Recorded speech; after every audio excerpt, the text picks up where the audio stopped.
Yep, I'm here to answer the question, what are the top 5 budget decks for February 2023? Alright, to the 34% of you that have not smashed the living crap out of that subscribe button, smash it so you guys don't miss out more awesome content. Photon Hypernova is here. We're here to answer the top 5 budget decks. I don't do a lot of these videos because they don't get a lot of views, but I'm here to try to answer the question today for you. So, number 1 on our list here is going to be Spriggans. Well, what makes Spriggans, honestly, like, expensive? Well, I guess it's going to come down to, like, your combination of tech options that you want to play for this deck. But, I mean, Captain Sargass was $10, if that. The rest of the Spriggans core was pennies on the dollar. Well, somebody's going to, go, well, what if I need Pot of Prosperities and things like that? I mean, yeah, Pot of Prosperity will, obviously better cards will always make the decks better, all right? Like, that's what you're paying for in a lot of these other decks is, like, the higher rarity, or the better staple filtering cards to get you through these situations, get toggling options going, and so forth. But the biggest things that I do want to nod here to, like, all of this is, how does this work? Well, I mean, Spriggans have one very easy line of play. It's, you make the Merrymaker, or, the Explorer, you drop Captain Sargass down on top of it, and then you toggle for whatever other search options you want. You search for, like, Tally-Ho, get, like, a triple soul charge on your opponent, and then you blow up, like, 3 cards on the opponent's field. It's a semi-going second strategy that's actually kind of cool at the end of the day. And I personally, I like that. I like when you can have, like, things like this to actually function and get the chance to really work. So I just wanted to point that out, that I do think that there is some potential there at the end of the day to make this kind of go round. So definitely Spriggans is on my list for budgetary options. Next up is going to be the Plunder Patrol. Now, once again, obviously, Pot of Prosperity, all of these other cards that can make this deck feel a lot better, you're paying for that consistency. But getting down to the nitty-gritty here, for just a pure Plunder Patrol deck, your free DLC that you can add into the deck would be like the Adventure Package for additional negates if you can start to afford that. Pot of Prosperities for additional filtering options. But if you just want to get down to the base level of having interactions for Plunder Patrol here, that's what you're getting. All right, you're getting the level of, hey, I can mess around with my opponent with those different attributes. I now have access to a ship that prevents me from getting blown out of the water by none other than evenly matched, which is good. It's just going to come down to what other things can you include in a budgetary Plunder Patrol list to kind of get you going. I mean, the fact that they reprinted a majority of these cards helped this deck out so much. Konami did very good at the end of the day, just trying to get things going with this deck. So I will give Konami some sort of credit here, where credit is due. Reprinting a lot of the Plunder Patrol cards was a very good step in the right direction. So kudos to Konami for that.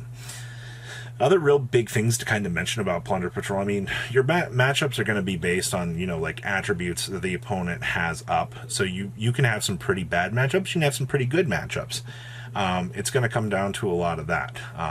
Honestly, outside of that, I think that, I don't know, I think Plunder Patrol is just in a very good position, and it's really, really cheap. I think the most expensive thing you're going to have to deal with is the Lice ship, which is the Fusion, and even in that case, it's not like it's crazy amounts of money at the end of the day. So a lot to really unpack there.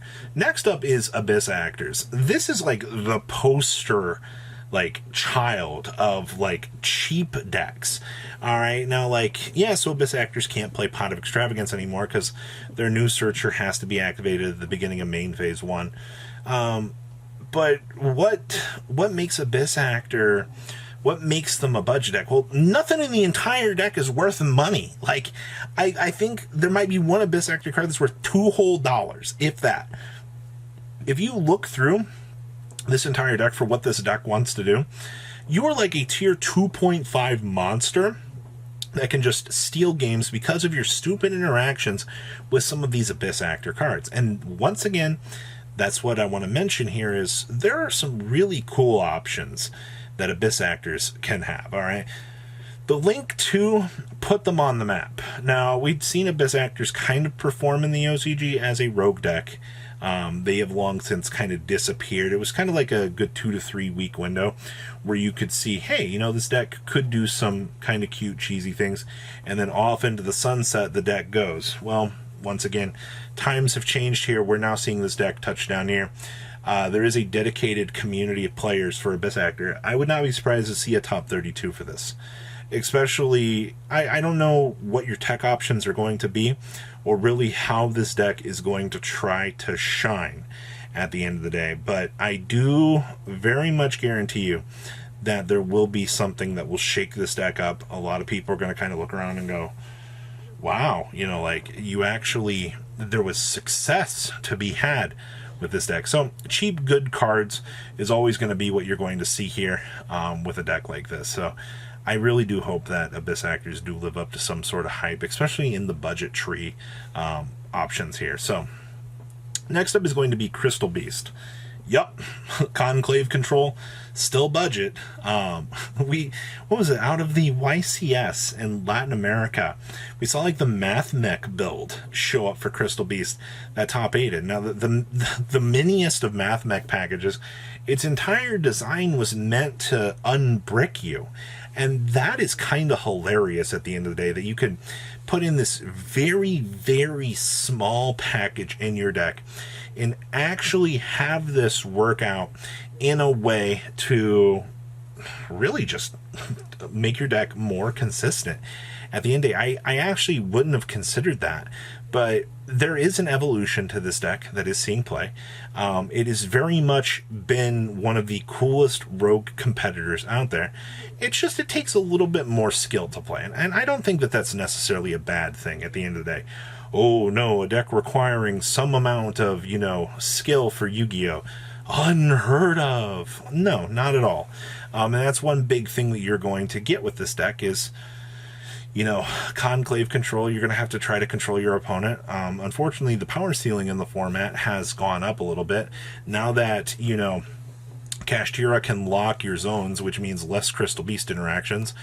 We don't get Golden Roll until March. I mean, once we get Golden Roll, you get an entirely different variant of this deck that will actually get the chance to open up and see play. I digress. That's an entirely different Pandora's box that will come later, but let me tell you, you're going to be really excited to see that. But honestly, Crystal Beast, couple structure decks, you can still find them in a lot of places.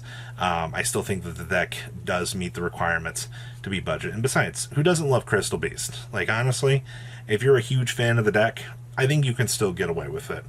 Now, the last budget deck you are all now strangers to, and it is Dark World. Now, I'm bold and crazy for putting this on the list, strictly because of the fact that, you guessed it, ladies and gentlemen, you have a deck that can enter into the room, do some crazy stuff. The only problem with Dark World is it loses to itself and Kashtira, because Macrocosmo is a thing. But Dark World, if you see like Dark World and no more, you could technically dismantle an entire field. But the big thing that I'm getting out of this here is you now have a new challenge. This deck, I think, will now get cheaper. That's like the good news here, by the way. Because Kashtira enters into the room, Dark World now becomes a lot cheaper. The only problem is you now have an auto loss button to this matchup, and that's a big ol' suck, alright? Like, trust me, when you auto lose to a deck, it is not a fun time whatsoever. But I still want to put Dark World on the budgetary list because it still meets all of those requirements that make the deck very, very cheap at the end of the day. And that's a good thing, alright? Yu-Gi-Oh! Players want cheap budget options to like be able to do okay at locals. I still think Dark World, as long as your entire locals isn't infested by like 35 Kashtira players, then you should be fine. I mean, tier element players will still be playing tier.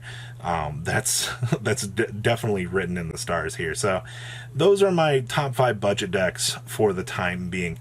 What do you guys think? Please leave a comment down below. Tell me what you guys think. Yu-Gi-Oh! Has a lot of other budget decks. If I missed something, that's the beauty of things. These are just the ones I wanted to emphasize for today. You guys have a good rest of your day, alright? Patrons, thank you. Thank